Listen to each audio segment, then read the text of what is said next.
Special എഡിഷനിലേക്ക് സ്വാഗതം. തദ്ദേശ തെരഞ്ഞെടുപ്പിന്റെ പത്രിക പിൻവലിക്കാനുള്ള സമയം അവസാനിക്കുമ്പോൾ സ്ഥാനാർത്ഥി ചിത്രം പൂർത്തിയാവുകയാണ്. അതിൽ വിമതരെ പിൻവലിപ്പിക്കാനുള്ള ശ്രമം അപ്പുറത്തും ഇപ്പുറത്തും പൂർണ്ണമായും വിജയിച്ചിട്ടില്ല എന്നതാണ്. തിരുവനന്തപുരം കോർപ്പറേഷനിലകം ഇരു മുന്നണികൾക്കും വിനയാകും വിധത്തിൽ വിമതർമാർ കളം നിറഞ്ഞു കഴിഞ്ഞിരിക്കുന്നു. അവരെ പിന്തിരിപ്പിക്കാനുള്ള പരിശ്രമങ്ങൾ പാളിപ്പോയി. അവസാനം സമയം വരെ എല്ലാവരോടും സമവായത്തിന്റെ സമീപനം സ്വീകരിക്കും, അത് കഴിഞ്ഞാൽ പാർട്ടിക്ക് പുറത്ത് എന്ന വിരട്ടൽ കൊണ്ടൊന്നും ഗുണമുണ്ടായില്ല. തദ്ദേശ തെരഞ്ഞെടുപ്പിലെ ഇപ്പോഴത്തെ നിർണായക സ്വഭാവം നമുക്കറിയാം. അത് ഈ വിമതത്വം എന്തുമാത്രം മുന്നണികളെ ശല്യം ചെയ്യാൻ പോകുന്ന ഒന്നാണ്. പലയിടത്തും ആളുകളെ വിരട്ടി സ്ഥാനാർത്ഥിത്വം പിൻവലിപ്പിച്ചുവെന്ന പരാതി CPIM-നും BJP-ക്കുമെതിരെ അടക്കം ഉയർന്നു വരുന്നു. ജനാധിപത്യത്തിന്റെ ഒരു പ്രധാന സന്ദർഭമായ തെരഞ്ഞെടുപ്പിൽ ഈ തരത്തിൽ ആളുകളെ വിരട്ടി പിന്തിരിപ്പിക്കുക, എതിരാളികളില്ലാതെ മത്സരിച്ച് ജയിക്കുന്നു എന്നതിൽ ആനന്ദിക്കുക എന്നത് എന്തുമാത്രം ജനാധിപത്യപരമായി ഗുണപരമായ ഒരു സംഗതിയാണ്. തദ്ദേശ തെരഞ്ഞെടുപ്പിൽ സ്ഥാനാർത്ഥി ചിത്രം പൂർണ്ണമാകുമ്പോൾ നമ്മൾ കാണുന്ന രാഷ്ട്രീയ ചിത്രം എന്താണ്? ഇന്ന് നോക്കൂ, ഇന്നിപ്പോൾ കോൺഗ്രസിലെ ഒരു പ്രധാനപ്പെട്ട നേതാവിനെതിരായിട്ടുള്ള ലൈംഗികാരോപണത്തിന്റെ കൂടുതൽ ശക്തമായ തെളിവുകൾ പുറത്തു വന്നിരിക്കുകയാണ്.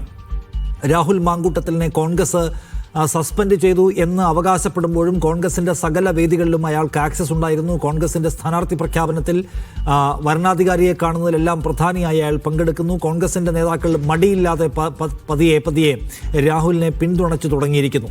അങ്ങനെ ഇരിക്കുമ്പോഴാണ് രാഹുൽ നിർബന്ധിച്ച് ഗർഭിണിയാക്കുകയും നിർബന്ധിച്ച് ഗർഭചിത്രം നടത്തുകയും ചെയ്യുന്ന തരത്തിൽ സ്ത്രീ അവകാശത്തിന് മേലെ കടന്നു കയറുന്ന ഒരാളാണ് ഇതിൻ്റെ കൂടുതൽ വിവരങ്ങൾ പുറത്തു വരുന്നത്.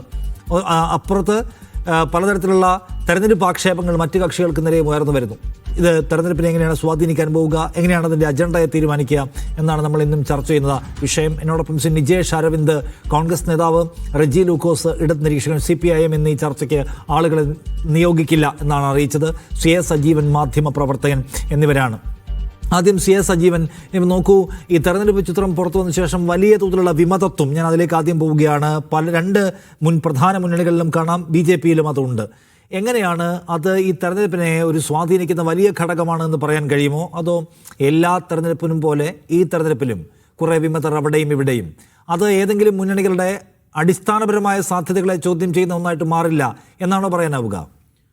ലോക്സഭാ തെരഞ്ഞെടുപ്പിലും നിയമസഭാ തെരഞ്ഞെടുപ്പിലും വിമതന്മാരുണ്ടായാലും അത് കാര്യമായിട്ടുള്ള പ്രതിഫലനം ഉണ്ടാക്കാൻ സാധ്യതയില്ല. പക്ഷേ തദ്ദേശ സ്ഥാപനങ്ങളിലേക്കുള്ള തെരഞ്ഞെടുപ്പിൽ അതല്ല.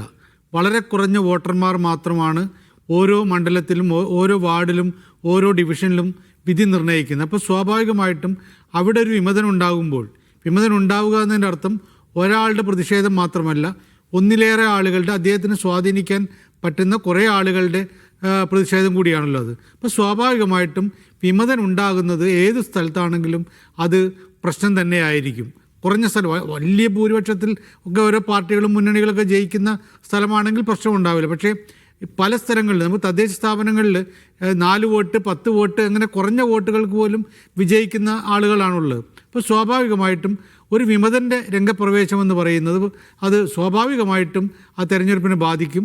മാത്രമല്ല, വിമതൻ ആയിട്ട് നിന്നിട്ട് ഇപ്പോൾ താങ്കൾ നേരത്തെ പറഞ്ഞ പോലെ വിരട്ടി പിന്മാറ്റിയാൽ പോലും ആ പിന്മാറുന്നതിൻ്റെ ഇത് സ്വാഭാവികമായിട്ടും അതിൻ്റെ ഒരു നടപടി മാത്രമാണ്. പക്ഷേ വോട്ടിൻ്റെ കാര്യത്തിൽ പലപ്പോഴും തിരിച്ചടിച്ചത് വരാം. അപ്പോൾ അങ്ങനെ ഉണ്ടാവാറുണ്ട്. ഇത്തവണ മുൻകാലങ്ങളിലൊക്കെ ഉള്ളതിനേക്കാൾ കൂടുതൽ എല്ലാ മുന്നണികളും കടുത്ത രൂപത്തിലുള്ള വിമതശല്യം നേരിടുന്നുണ്ട്. ആ വിമതശല്യം എന്ന് പറയുന്നത് നമ്മൾ പലപ്പോഴും സീറ്റ് കിട്ടാത്തതിൻ്റെ പേരുള്ള പ്രശ്നം മാത്രമല്ല, പാർട്ടിക്കകത്തുണ്ടാവുന്ന പ്രശ്നങ്ങൾ പല നേതാക്കന്മാർ, ഇപ്പം വിമതന്മാരായിട്ട് നിൽക്കുന്ന പല ആളുകളും പറഞ്ഞിട്ടുള്ളത് പല നേതാക്കന്മാരുടെയും ധാർഷ്ട്യത്തെക്കുറിച്ചാണ്. അദ്ദേഹം ഇടപെട്ടിട്ട് എൻ്റെ സ്ഥാനാർത്ഥിത്വം ഇല്ലാതാക്കി, എനിക്ക് കിട്ടേണ്ടതായിരുന്നു, ഇങ്ങനെയുള്ള പല കാര്യങ്ങളുണ്ട്. അപ്പോൾ സ്വാഭാവികമായും ഇത് ഒരാളുടെ പ്രതിഷേധമായിട്ട് ഒരാൾ വിമതനായി നിന്നു എന്നുള്ളത് മാത്രമല്ല, അങ്ങനെ നിൽക്കുന്ന കുറേ പേര് സാധാരണ ഇതിലൊക്കെ ഉണ്ടാവാം. പക്ഷേ ഇത്തവണ കാണുന്നത് ഈ കടുത്ത പ്രതിഷേധമാണ്. അത് പലപ്പോഴും ഈ ഓരോ സ്ഥാനാർത്ഥിയുടെ യഥാർത്ഥത്തിലുള്ള ഔദ്യോഗിക സ്ഥാനാർത്ഥികളുടെ വിജയത്തെ പലപ്പോഴും ബാധിക്കുമെന്നാണ് എനിക്ക് തോന്നുന്നത്.